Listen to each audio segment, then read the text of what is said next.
Hello. So, if you've been following me so far from the beginning of the journey that we started in Think and Grow Rich, and so far we are reading the last episode of chapter 1. If you have been following me so far, I hope you have learned a lot.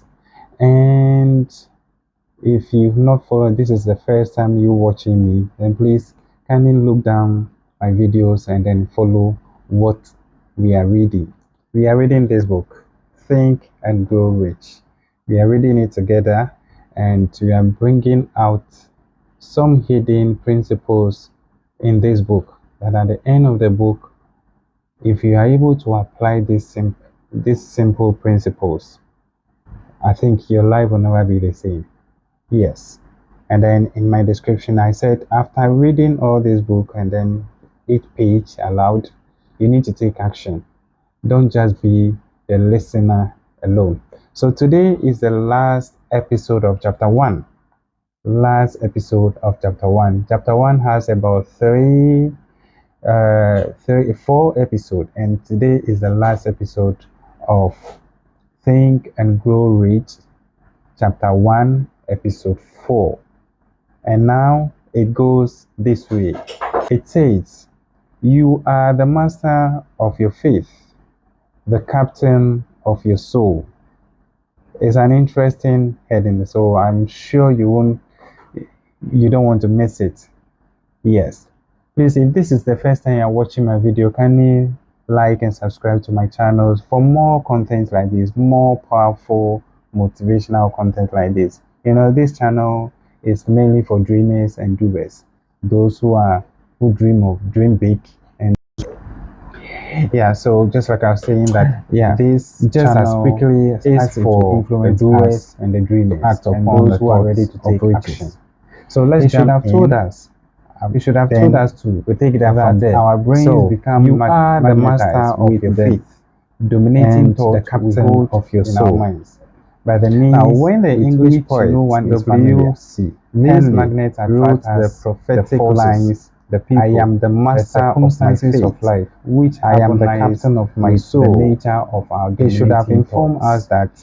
He should have told us that the masters of our fate, riches, the captain of our soul, is because we have the power to control our mind, our thoughts, with intense desire. He should have told us that we must become money conscious until the desire for money drives us to create definite plans or we have our beings. But being a poet, a form of energy, a philosopher, moving at the Henley, contented himself by stating rate of vibration in the poet form, and that leaving those who follow him is filled with the philosophical of universal power, which adapts itself to the nature the thought has unfolded. We have to the nature of thought we have in our minds, and influencing that the principle in natural ways described in this book transmute our thoughts into their physical equivalent over our economic.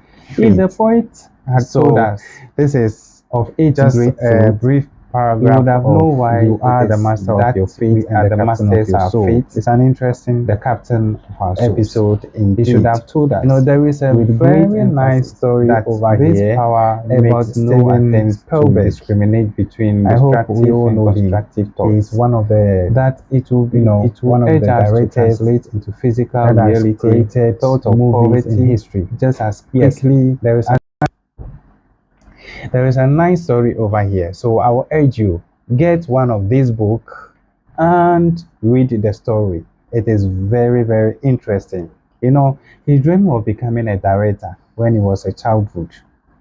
And then he started using his small smartphones. Those times in the 90s, he started using I think there was some kind of phones that he was using. Started using, shooting videos and others. And he doesn't have money to go to the studio and others, so he always sneak in to the studio, and then someone who sneak in made an agreement with the security, so whenever he's around, the security thought, or maybe he's going to the studio to learn, or he's one of the students in the studio, not knowing this man is not a student. He did this thing and even got his office in the studio. and later tried to lobby, tried to make friends. He got close to the editors, the directors, and then make friends with them without nobody questioning who is this guy.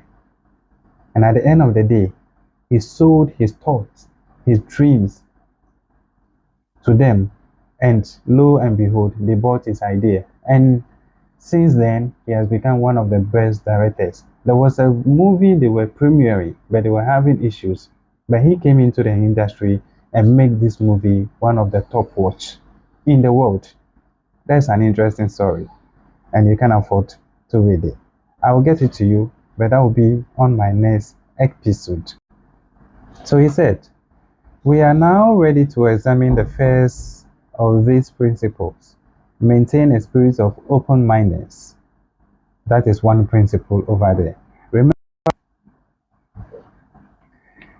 Remember, as you read that they are the inventions of no single person, the principles were gathered from the life experience of more than 500 men who actually accumulated riches in huge amounts.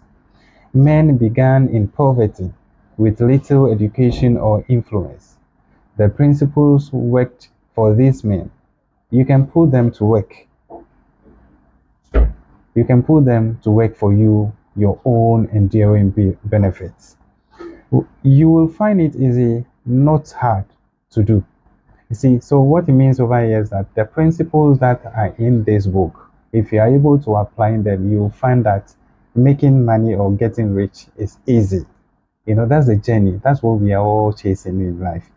Let's proceed. Before you read the next chapter, I want you to know that it conveys factual information that might easily change your entire financial destiny, as it has also definitely brought changes of stupendous that's proportional to two people described. I want you to know also that the relationship between these two men and myself is such that I would have taken no liberties with the fact, even if I had managed to do so. One of them has been my closest personal friend for almost 25 years. The other is my own son. The unusual success of these two men, success that they generously accredited to the principle described in the next chapter, more than justified these personal preferences as means of emphasizing the far flank power of this principle. Oh, it means the next chapter will be an interesting chapter, of course. Yes, the next chapter will be an interesting chapter, of course. I need you to be on one page with me. So try and get one of these books. Let us read together. When you read aloud also, you are able to understand some thoughts. You are able to get some understandings better than when you read alone. Okay? So try and get this book. Let's read together and get what exactly that is hidden in this book. Thousands over millions of people have testified about how good the book is. So, what are you waiting for? Please, if this is the first time you're watching my channel, kindly subscribe to my page, like, and put a comment down there for the next episode. Till we meet again, thank you for watching.